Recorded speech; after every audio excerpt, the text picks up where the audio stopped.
नमस्कार, मैं हूं आरती और आप देख रहे हैं वीएनएम टीवी। आज एक बहुत ही ख़ास दिन है।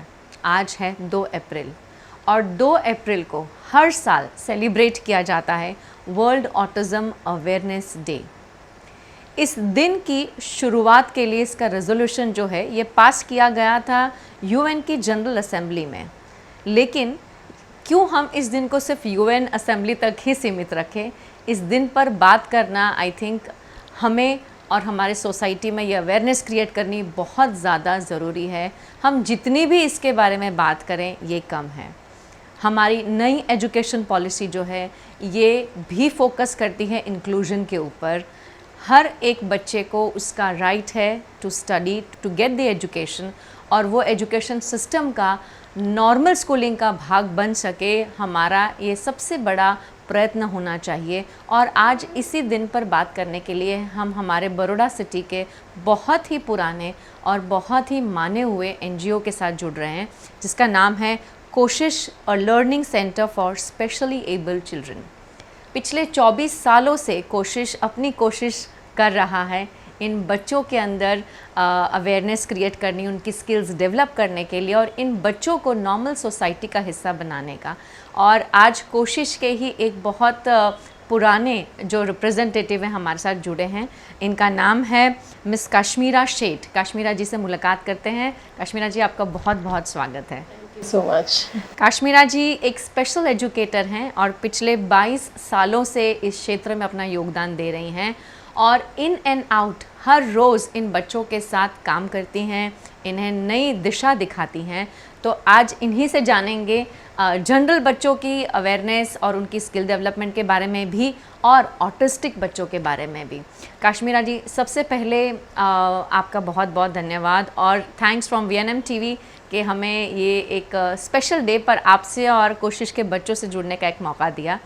आज का दिन बहुत ख़ास है। आई एम श्योर कि आप as an educator, special educator, इस दिन को बहुत चेरिश करेंगी क्योंकि इसके साथ लगती बहुत सारी आपकी मेमोरीज़ भी होंगी इन बच्चों के साथ। कोशिश जो है ये अपनी कोशिश कर रहा है, लेकिन ये कोशिश किस तरह होती है, किस दिशा में जाती है और किस तरह आप ये स्पेशली एबल्ड बच्चों को तैयार करते हैं उनके फ्यूचर के लिए? स्पेशली एबल्ड जो बच्चे होते हैं उनमें बहुत सारी कैटेगरीज होती है, बट इनको ओवरऑल सिर्फ प्यार और सूझबूझ से अगर हम काम करें तो ये जो रिटर्न में देते हैं ना, उसकी कोई सीमा ही नहीं है।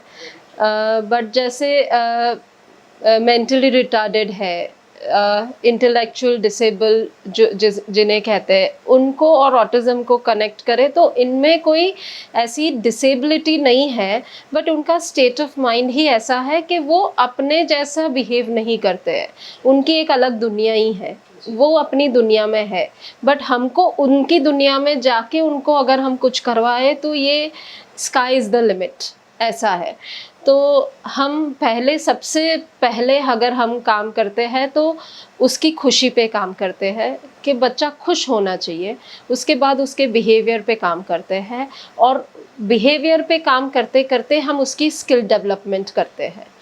जो थोड़े छोटे बच्चे होते हैं जो एजुकेबल है, उनका हमारा प्रयत्न ये होता है कि वो नॉर्मल स्कूलिंग में, नॉर्मल बच्चों के एनवायरनमेंट में, नॉर्मल सोसाइटी में इंटीग्रेट होके अपना राइट ऑफ एजुकेशन अटेन कर सके।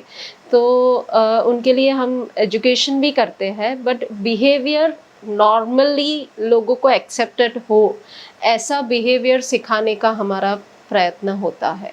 तो कोशिश के आई थिंक जिस तरह से आपका ग्रुप है इसमें मिक्स्ड ग्रुप ऑफ चिल्ड्रन है, जिस तरह मैं पहले आपसे बात कर रही थी।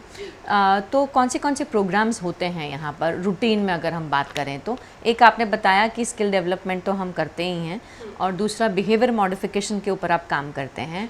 जहाँ तक मुझे पता है कि कोशिश का एक फुल फ्लेज किचन भी चलता है और जिसमें ये बच्चे जो हैं अपना योगदान देते हैं। हाँ, हमारा प्री वोकेशनल सेंटर में अगर हम बोले तो कुकिंग इज़ अ फोटे जो हमारे मैक्सिमम बच्चों को पसंद है और हमारा बहुत बहुत बहुत लाजवाब मेनू लिस्ट अभी अटेन हो चुका है। तो बच्चे आते हैं तो recognition of masalas and vegetables and flowers से शुरू होके फाइनली खाना खा सके, वो डिश बना सके, तब तक की हमारी ट्रेनिंग होती है। बट हमारा थोड़ा सिंप्लीफाइड वे होता है। हम बहुत सारी चीज़ों में मशीन और इंडक्शन यूज़ करते हैं जिसमें रिस्क फैक्टर नहीं होता है। बट एक बारी बच्चा बनाना सीख जाए, उसके बाद जो उसका सेल्फ कॉन्फिडेंस होता है is at a different level. Cooking के अलावा हमारा प्रिंटिंग भी एक फोटे है। जैसे स्टेंसिल प्रिंटिंग हमारा बहुत अच्छा होता है। तो पेपर बैग प्रिंटिंग, नैपकिन्स है, कॉकटेल नैपकिन्स है, डिनर नैपकिन्स है, टेबल मैट्स है, ये सब की प्रिंटिंग हमारे यहाँ बहुत अच्छी होती है। फिर हमारे यहाँ 2-3 जगह से जॉब वर्क भी आता है। तो एक बेयरिंग्स का एक पार्ट होता है which is like a bangle. तो बैंगल के अंदर स्क्रूज डालने होते हैं, तो वो जॉब वर्क हम करते हैं। बॉक्स मेकिंग करते हैं, ये सब जॉब वर्क भी हम करते हैं। वंडरफुल। आई थिंक सबसे बड़ा ये जो सेंटर्स हैं या एनजीओज़ हैं जो इन बच्चों के लिए काम करते हैं, सबसे बड़ा ऑब्जेक्टिव यही होता है कि इन बच्चों को अपने पैरों पे खड़ा होना सिखाएं हम। क्योंकि कहीं ना कहीं आई थिंक आज भी ये सोच जुड़ी हुई है हमारी सोसाइटी में कि ये बच्चे ज़िंदगी में कुछ नहीं कर सकते हैं। और आई थिंक ऐसे ही सेंटर्स जो हैं, ऐसे ही एनजीओज़ हैं जो ये प्रूफ करके बताते हैं कि हर बच्चा एक कैपेबल बच्चा है और कुछ ना कुछ करने का उसमें क्षमता ज़रूर है। सिर्फ इतना ही है कि आपको उसे आइडेंटिफाई करना है, हाँ, उसे डेवलप करने की आपकी भी रिस्पॉन्सिबिलिटी है। क्योंकि बच्चा खुद सीख कर नहीं आता है, हमें सिखाना पड़ता है। और वो चाहे स्पेशल बच्चा हो या नॉर्मल बच्चा हो, हमें नहीं बताना है, इस तरह से डिस्क्रिमिनेट नहीं करना है। हर बच्चे को सिखाने के लिए अपना पेरेंट का योगदान बहुत ज़्यादा ज़रूरी है, एजुकेशन सिस्टम का योगदान बहुत ज़्यादा ज़रूरी है। कंटिन्यूस ट्रेन अगर हम बच्चे को करते हैं एक ही चीज़ के लिए, तो बच्चा डेफिनेटली उस चीज़ को पिकअप करता है। जिस तरह मैम ने बताया कि हर बच्चे की, जैसे अगर हम स्पेशल बच्चों की बात करते हैं तो हर बच्चे की अपनी अपनी लिमिटेशन है, उनका एक स्पेक्ट्रम है। अगर हम उसकी स्पेसिफिकली बात करें तो वो स्पेक्ट्रम को ध्यान रखते हुए कितना लेवल उसका ज़्यादा है, कितना कम है, वो सोचते हुए अगर हम बच्चे को ट्रेन करेंगे कंटिन्यूसली उसका टेम्परामेंट समझ के, तो हर बच्चा ट्रेन हो सकता है। और मैम ने जैसे बताया कि आप जितना प्यार दें इन बच्चों को उतना कम है, आपको उतना डबल सामने से मिलता है। I was just looking at her, अभी ही जस्ट हाल ही हमारा इंटरव्यू स्टार्ट होने से पहले ही एक बच्चा आया and he was hugging ma'am. Ma'am ने बोला, उसने इमीडिएटली टाइट वाला हक किया। I mean such a wonderful moment you cherish through out the day. आपका एक्सपीरियंस मैम इतने सालों से कैसा रहा है कोशिश के साथ? कोशिश इज़ माई फर्स्ट हाउस, ऐसा बोलूँ तो चले। मैं कितनी भी बीमार हूँ, तो मैं I share my personal experience, मैं कितनी भी बीमार हूँ ना, पर मुझे सेंटर आना मिस नहीं करना होता है। बिकॉज अगर मैं इधर आके सिर्फ बैठती भी हूँ ना, तो आई थिंक इन लोग के ऑरा से मैं रिजुविनेट हो जाती हूँ। या the love and the emotion which they share, I think you can't get it anywhere. आप इतने सालों से मैम इन बच्चों के साथ काम कर रही है, आपको क्या लगता है कि क्यों इन बच्चों को भी राइट है एक नॉर्मल सोसाइटी का हिस्सा बनना चाहिए और हमें उन्हें दोनों हाथ से एक्सेप्ट करना चाहिए? कितना ज़रूरी है ये? अगर इसका परसेंटेज 100 में है तो मैं बोलूँगी 200%। बिकॉज क्यों नहीं, वाई? हाँ, कोई कोई होते हैं कि चलो ये लोग मारते हैं, ड्रूलिंग होता है, गंदे होते हैं, ये थोड़ी मान्यता है। But all that is upon the upbringing. बच्चा कैसे ग्रो हो रहा है, अगर हम उसकी बेसिक नीड से ही अगर हम उसको ट्रिगर करना शुरू कर देंगे तो वो वायलेंट ही होना है। बट बेसिक नीड में हेल्प करना शुरू कर देंगे तो कुछ भी हो जाए, मुझे लगता है ये बच्चे बहुत जल्दी से सीखते हैं। मुझे लगता है डिसिप्लिन ना नॉर्मल बच्चों में सिखाना इज अ टास्क, ओहो, really? But my kids they learn very well. ये तो बहुत ही बड़ा कॉन्ट्राडिक्टरी स्टेटमेंट है ma'am. I mean for an educator like me, अगर मैम ऐसे बोलते हैं कि नॉर्मल बच्चों को डिसिप्लिन सिखाना ज़्यादा टफ है इन बच्चों से, तो I think it's a big achievement for you. मुझे लगता है कि बच्चों को, जब मेरे बच्चों को पता चलता है कि हाँ यहाँ ना ये करेंगे तो यहाँ प्यार मिलेगा, ये करेंगे तो ये हो जाएगा, तो उनको और कोई चीज़ की ज़रूरत ही नहीं होती। और डिसिप्लिन एक बार ही सिखाई, that will never be over ruled ऐसा। तो मुझे लगता है कि ये बच्चों को ट्रेन करना बहुत डिफिकल्ट नहीं है डिफिकल्ट। वो एक मान्यता है कि ये बच्चे डिफिकल्ट होती है, ज़्यादा पेशेंस चाहिए, ये है। बट मेरे हिसाब से पेशेंस भी कम चलती है, बिकॉज ये लोग आपके इमोशन समझ जाते हैं। जो बड़े नॉर्मल बच्चों को तो बोल बोल के करना पड़ता है कि तू ये कर रहा है, उससे इरिटेट हो रही हूँ मैं, ऐसा। बट ये मेरे बच्चे तो समझ जाते हैं कि ये करेंगे तो दीदी इरिटेट हो जाएगी। कितनी बड़ी बात है। I think it's a very big thing जो हम इंसान नहीं समझ सकते हैं। नॉर्मली अगर हम अपने आप को क्लेम करते हैं कि we are normal people and we have to say express कि अभी मैं सैड हूँ, अभी मैं एंग्री हूँ, और ये बच्चे अगर आपकी बॉडी लैंग्वेज से, आपके हाव भाव से समझ जाते हैं तो ये बहुत बड़ी बात है। हम बातें कम करेंगे डेफिनेटली। अब बच्चे जो हैं यहाँ पर हमारे साथ मौजूद हैं, बच्चों की जो एक्टिविटीज़ हो रही हैं, किस तरह से इन्होंने बच्चों में ये हैबिट्स इनकलकेट की हैं, किस तरह ये स्किल्स को डेवलप किया है, वो सब आज हम आपसे रूबरू करवाने वाले हैं। देखने वाले हैं कि कितना परफेक्टली ये बच्चे काम करते हैं। अगर इनको कोई टास्क दिया जाए, सिखाया जाए, तो स्टेप बाय स्टेप वैसे ही परफॉर्म किया जाता है। और आपसे मैं ज़रूर रिक्वेस्ट करूँगी कि कोशिश की जो ईटरी वाला जो पार्ट है, you should try, it's amazing. आप शायद बाहर का अच्छे रेस्टोरेंट्स और होटल्स का खाना भूल जाएंगे। ये बच्चे इतना अच्छा, इतना टेस्टी खाना बनाते हैं, सर्व करते हैं। तो प्लीज़ ट्राई करें और इन बच्चों को मौका दें। आपको भी पता चलेगा कि ये भी एक ऐसा हिस्सा है, बच्चे जो इतना परफेक्शन काम करते हैं, आपने कभी इमेजिन ही नहीं किया होगा। तो चलिए इन बच्चों से रूबरू होते हैं। कश्मीरा मैम हमें लेकर चल रहे हैं, मैम बच्चों के पास, और बच्चों की एक्टिविटीज़ से हमें रूबरू कराएंगे। ये जैसे बच्चा पढ़ रहा है, ये बच्चा अभी एजुकेट हो रहा है कि नॉर्मल स्कूलिंग में इसको हम पढ़ाई के लिए और नॉर्मल स्कूलिंग में इसको एजुकेट कर सके, वो नॉर्मल क्लास के अंदर नॉर्मल बच्चों के साथ नॉर्मल करिकुलम फॉलो कर सके, उसकी हम अभी ट्रेनिंग दे रहे हैं।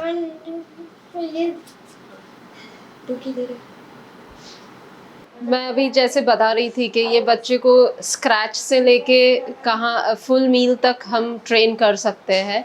वैसे मैं अभी आपको दिखाऊंगी कि जैसे ये बच्चा बहुत ज़्यादा हाइपर था, बहुत ज़्यादा बिहेवियरल इश्यूज थे, बट अब इतने अच्छे से वो काम कर रहा है, इतनी परफेक्शन से काम कर रहा है। और आटे का काम तो अगर हम उसके अलावा किसी को कराए तो उसको अब गुस्सा आ जाता है, अब इतना पसंद आने लगा है उसको ये काम। तो हम दिखाएंगे अब ये छोटी छोटी पूरी कैसे बनाता है।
जैसे हम बात कर रहे थे कि बच्चों को बहुत डिफरेंट वैरायटी ऑफ चीज़ों पे हम ट्रेन कर सकते हैं, डिफरेंट एक्टिविटीज सिखा सकते हैं। तो मैं अभी आपको दिखाऊंगी कि कैसे छोटी स्मॉलेस्ट ट्रेनिंग से बड़े बड़े काम भी हो सकते हैं। तो ये एक लड़की है जो मेरी, वो ड्राई फ्रूट चॉपिंग मशीन से भी अच्छी करती है।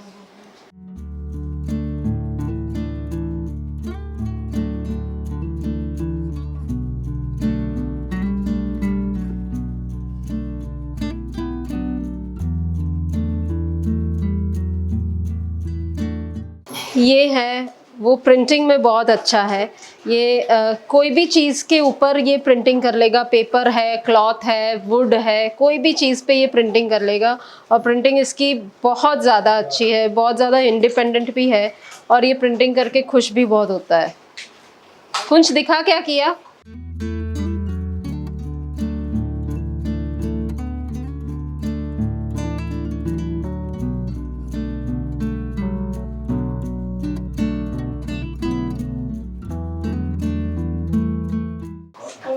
बच्चे ये बॉक्स फोल्डिंग भी बहुत अच्छा करते हैं, जैसे मैंने आपको बोला था जॉब वर्क ये सब चीज़ों का हम करते हैं, तो ये बॉक्स फोल्डिंग भी बहुत अच्छे से करते हैं।